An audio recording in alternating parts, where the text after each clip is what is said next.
आसतु आमे आज प्रस्तुत करिया मांडिया खीरी। एही मांडिया खीरी प्रस्तुत पय आवश्यक सरंजाम गुड़िक है मांडिया चूना, गुड़, गुआ घी, अमूल पाउडर एवं ड्राई फ्रूट्स। आसतु प्रथमे गैस को ऑन करके कड़ाई को बसैबा। गैस ऊपर प्रथमे किछि गुआ घी कड़ाई रे पकेबा एवं वर्तमान मांडिया चूना को 1 कप मांडिया चूना कड़ाई रे पकेबा।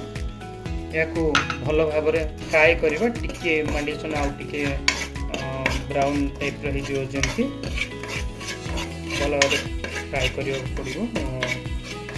2 मिनिट फ्राए करवा। एबे मांडिया चूनाटी संपूर्ण भाव फ्राए हो जाइए।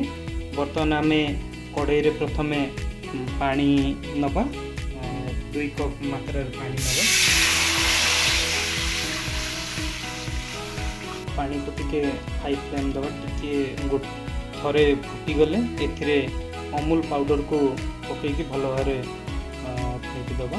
एबे अमूल पाउडर टी संपूर्ण भाव पानी सहित मिसी जाइए। एथिरे आमे गुड़ दबा। आधा कप गुड़ एवं गुड़ टी संपूर्ण भाव मिसई दबा। बर्तमान एथिरे धीरे धीरे करके फ्राए कर जाइतिबा मांडिया चूना को एथिरे पकेबा। टिके धीरे धीरे पकेबा नहले मांडिया चूनाटी मेल्ट ही रहिबार संभावना है। एबे आम मांडिया खीरीटा प्राय हो आसलानी। एथिरे वर्तमान ड्राई फ्रूट्स दबा। ड्राई फ्रूट्स रे आमे काजू, किशमिश, बादाम ए सब को नहीं परिबा। आउ ताको टिके छोट पीस जदि करदबा टिके भल रहबो। वर्तमान आमर मांडिया खीरी ऑलरेडी प्रस्तुत हो जाइए। आसतु एटा हमको सर्व करबो।